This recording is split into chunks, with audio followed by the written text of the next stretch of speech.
시청자 여러분 안녕하십니까. 금요명상 다석을 아십니까 시간입니다.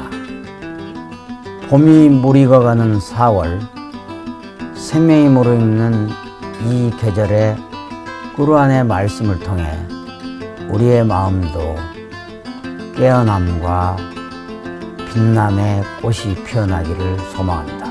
오늘은 꾸르안 제16장 나흘, 즉 벌, 비라고 하죠. 벌장을 살펴보겠습니다. 오늘 또 스튜디오에는 다석사상 연구의 김성원 선생님 나오셨습니다. 네, 반갑습니다. 반갑습니다. 안녕하세요. 오늘은 경전에 벌이라는 생물의 이름, 비, 영어로도 비라고 하는데 벌이라는 이름이 붙은 이 장이 아주 독특하게 느껴졌는데요. 어떤 뜻인가요? 그렇죠. 이렇게 벌장 마치 생물을 배우는 시간 같기도 하죠. 그렇죠. 예. 생물 시간. 제16장 나흘은 메카에서 게시된 128절 분량의 장으로 신관, 계시, 부활 등 이슬람의 근본 사상과 함께 자연을 통해 드러나는 창조주의 섭리를 매우 풍부하게 담고 있습니다. 이 장은 크게 세 가지 흐름으로 나눌 수 있는데요. 먼저 1절에서 25절에서는 창조주께서 인간에게 자연을 지배할 권한을 주신 이유, 그리고 모든 피조물이 창조주를 찬미한다는 우주의 구조를 이제 설명하고 있습니다. 네, 그렇군요. 피조물들이 창조주에게 영광을 돌리고 있다. 그런 뜻이겠죠. 네, 맞습니다. 나무, 구름, 가축, 벌 등 모든 생명은 제각기 자기 역할을 수행하면서 하나님의 섭리를 드러냅니다. 하지만 인간은 그 은혜를 받고도 종종 감사할 줄 모르는 존재로 묘사되죠. 그래서 51절에서 83절에 이르면 구체적으로 비, 우유, 꿀, 가족과 사회 공동체, 문명의 편리함 같은 것들이 모두 하나님의 은혜임을 일깨워 줍니다. 네, 그러니까 다석사상에서도 천하 만물이 다 하나님의 영성이 있다. 그렇습니다. 이런 얘기까지 있는데 예. 꾸르안에서도 역시 하나의 흐름을 따라가고 있다는 점이 인상적입니다. 그리고 마지막 101절부터 128절까지는 꾸르안은 진리의 말씀이며 그 믿음을 실천으로 옮겨야 한다는 교훈으로 이어집니다.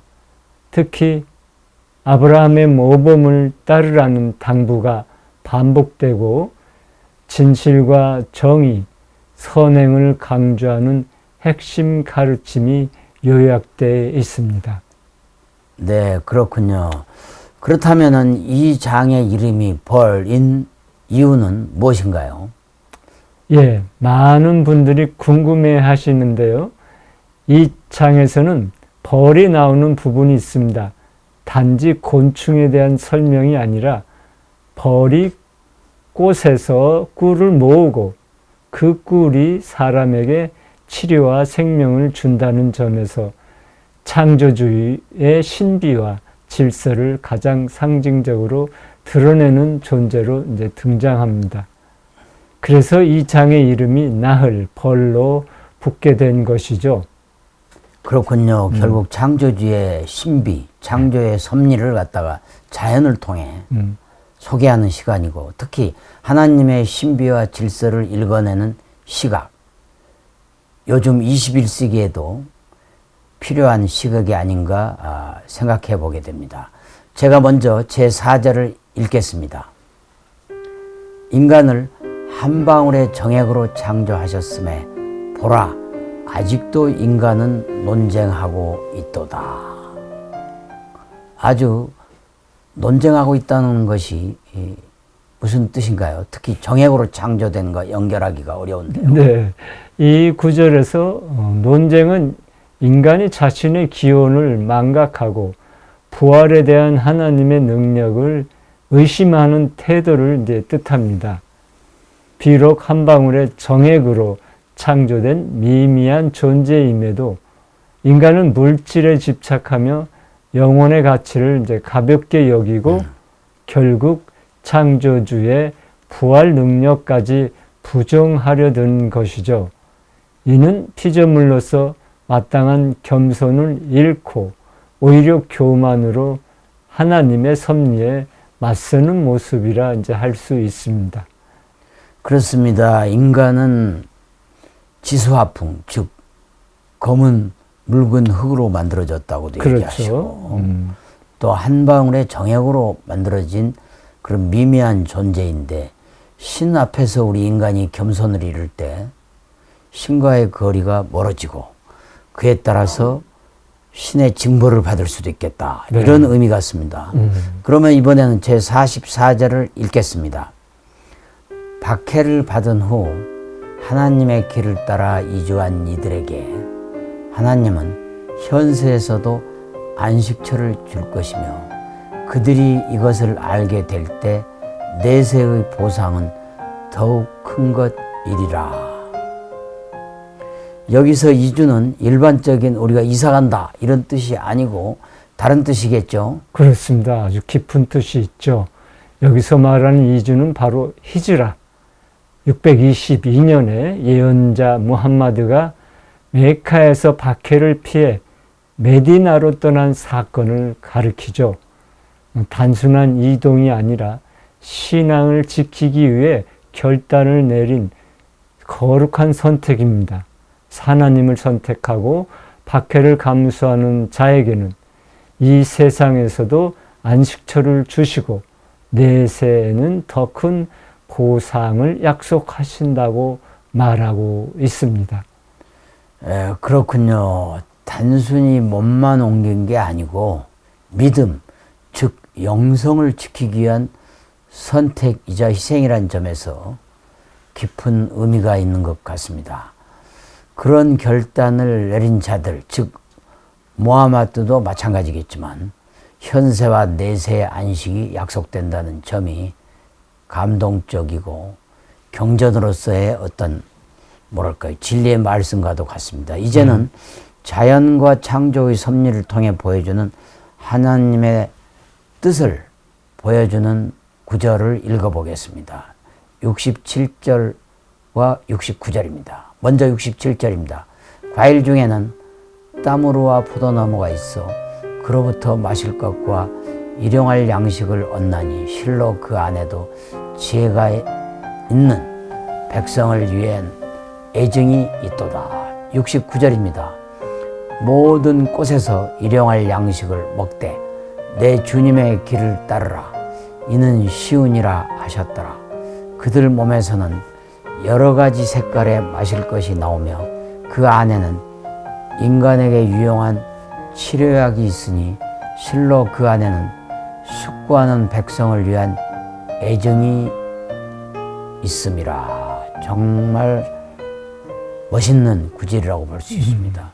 마실 것, 양식, 이어서 치료약까지 하나님이 주신 자연의 선물이 얼마나 풍성한지 새삼 느끼게 하는 구절입니다.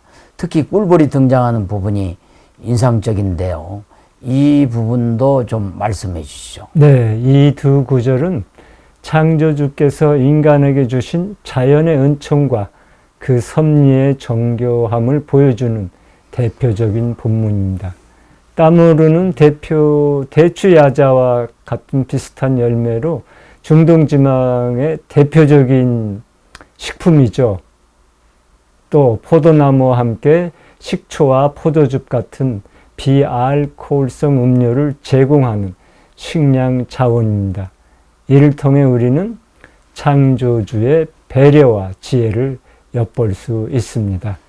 결국은 동서양의 모든 경전이 그렇듯이 자연이 단지 생존의 수단이 아니라 창조주의 뜻을 담은 하나의 메시지도 같다. 그렇잖아요. 다석 선생님도 우주가 메시지를 갖고 있다고 그렇습니다. 우주, 자연이 모두 하나님의 편지다. 예, 편지다. 하나님이 보내는 편지라고 그랬죠. 예. 그리고 69절은 이 장의 제목인 벌, 나흘과도 연결되어 있죠. 벌은 모든 꽃에서 단맛과 쓴맛, 신맛의 양식을 취하고 그걸 몸 안에서 숙성시켜 꿀로 만들어냅니다. 그 꿀은 이제 붉은색, 하얀색, 노란색 등 다양한 색을 띠며 또 단순한 식재료를 넘어 치료약으로도 사용되죠. 게다가 벌은 아주 먼 거리에서도 자기 집으로 정확히 돌아올 수 있는 능력을 가졌습니다. 이러한 정교한 생태적 지혜가 벌에게 주어졌다는 것 그 자체가 하나님의 섭리가 얼마나 세밀하고 질서정연한지를 보여줍니다. 네, 자연 속의 생태계의 세밀함을 통해서 그렇습니다. 하나님의 영광, 창조주의 위대함을 나타내는 것 같은데요. 작은 벌 한 마리조차도 하나님의 뜻 안에서 정해진 길을 따라 움직이며 그 존재 자체가 우리 인간들에게 치료는 물론 생명의 근원이 된다는 점이 감동적입니다. 우리 인간 역시 그리고 제대로 된 인간이라면 자연 그 자체가 계시라는 걸 느낄 수 있습니다. 다숙 선생님은 매일 생활과 자연이 예배요 기도라고까지 하셨는데요.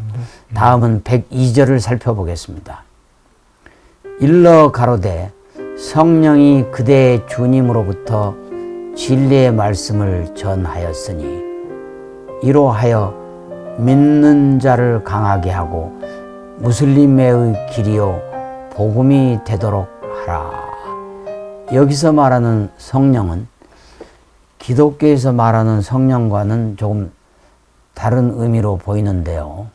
네, 그렇습니다. 우리는 성령을 다른 말로 불성어리라고도 하잖아요. 예. 근데 여기서 성령은 루후 알 꾸두스라는 아랍어인데 곧 가브리엘 천사를 또 가리킵니다.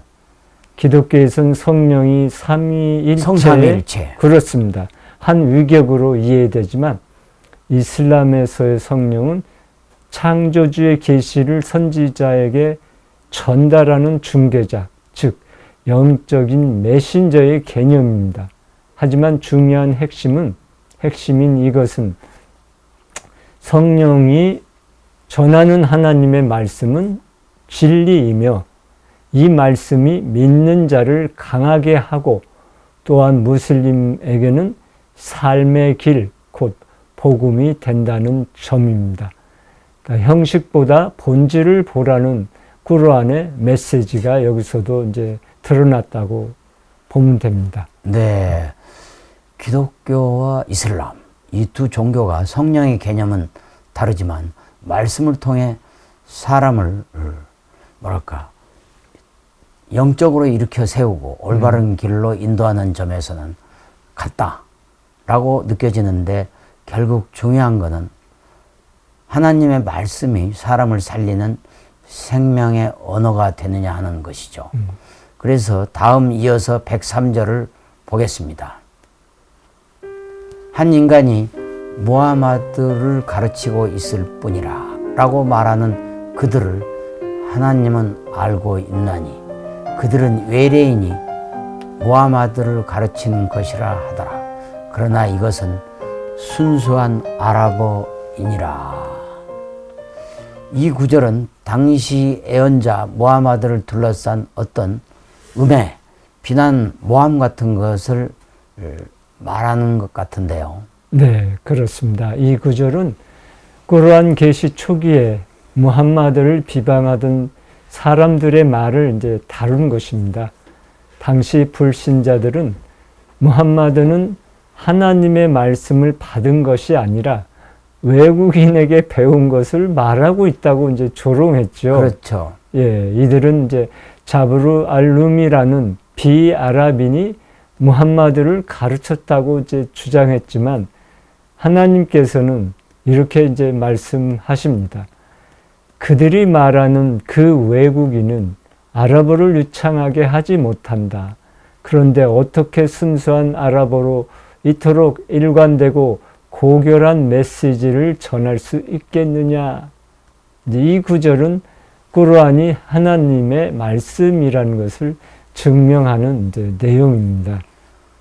그렇습니다. 이슬람 사람들, 아랍인들이 아랍어에 집착하는 이유를 알 것 같기도 하고요. 그렇습니다. 당시의 불신자들이 무함마드를 음해하기 위해서 신뢰도를 떨어뜨리기 위해서 했던 말들이 꾸르안이 가진 언어적, 내용적 완결성을 통해 반박당하고 있는 것이라고도 할 수 있겠습니다. 네, 그렇습니다. 꾸르안은 단순한 문학이 아니라 그 형식과 내용 모두에서 인간의 지혜로는 도달할 수 없는 완성도를 지녔다고 강조하지요. 창조주께서 선지자를 통해 주신 말씀이기 때문에 그 출처를 왜곡하거나 조롱하는 자들에겐 명백한 반박이 이제 따르죠. 그렇습니다. 이 구절을 보니까 네, 아주 꾸르안을 1.1획도 못 고치게 하는 그렇습니다. 내용입니다. 이슬람교의 단호함. 의미를 또 종교적인 어떤 신념을 이해하게 됐습니다. 네, 꾸르안이 단지 신앙의 경전을 넘어서 언어 자체로도 완전함을 드러낸다는 점을 강조하고 있는 것 같습니다. 즉 꾸르안은 사람의 말이 아닌 신의 말씀이라는 걸 그 자체로 얘기하고 있고 또 우리들에게 전달하고 있는 것 같습니다. 오늘 살펴본 꾸르안 16장 나흘, 즉 벌의 장은 인간의 기원부터 자연의 섭리 그리고 말씀의 권위까지 두루 다루고 있습니다. 그래서 우리가 성경하고 비슷하게 감사와 숙고, 겸손이라는 본질을 일깨워준다는 점에서 인류의 경전으로 부족함이 없는 것 같습니다.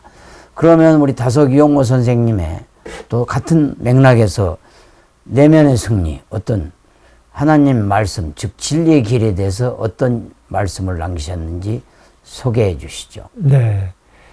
다성님께서는 참된 신앙이란 타인을 이기려는 것이 아니라 자기 자신을 이겨내는 길이라고 말씀하셨습니다. 다음과 같은 어록을 남기셨죠. 다석 한마디.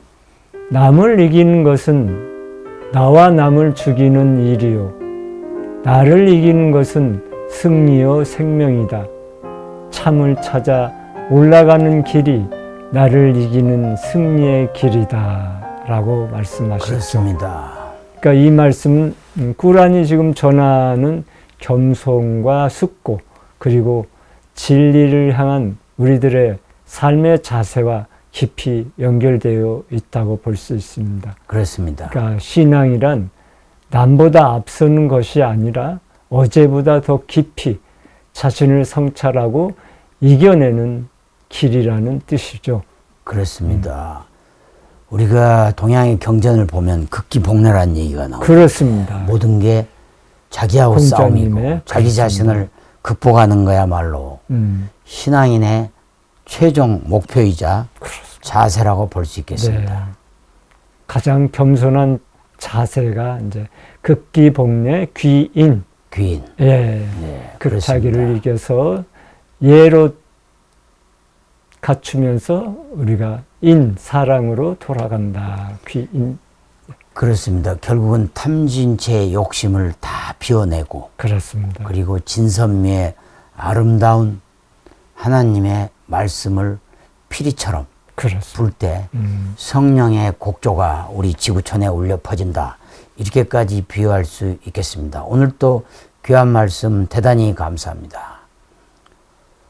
우리가 매일 마주하게 되는 위대한 자연 그리고 일상의 안호 우리 자신을 돌아보는 태도 속에서 창조주의 진리, 섭리와 그리고 창조주의 말씀을 우리가 민감하게 듣는 존재가 되어야 되겠다는 생각이 듭니다. 이 또한 다석 선생님께서 강조하신 우리가 살아가는 매일매일이 생활이 바로 예배요, 기도이지. 명상입니다. 네. 교회나 절에 가서 드리는 그러한 예배의 시간만이 예배와 기도가 아니다. 그렇습니다. 결국 우리 인간은 태어나서 죽을 때까지 살아가면서 예배드리고 기도하고 예. 신과의 대화를 나눈 그런 자세를 가질 때 진정한 신앙인의 길을 간다고 할 수 있겠습니다. 그렇습니다. 수고하셨습니다. 다음 회차에서는 꾸르안 제17장을 통해 예언자들의 여정과 신의 인도에 대해 함께 나누도록 하겠습니다. 수고하셨습니다. 대단히 감사합니다. 감사합니다.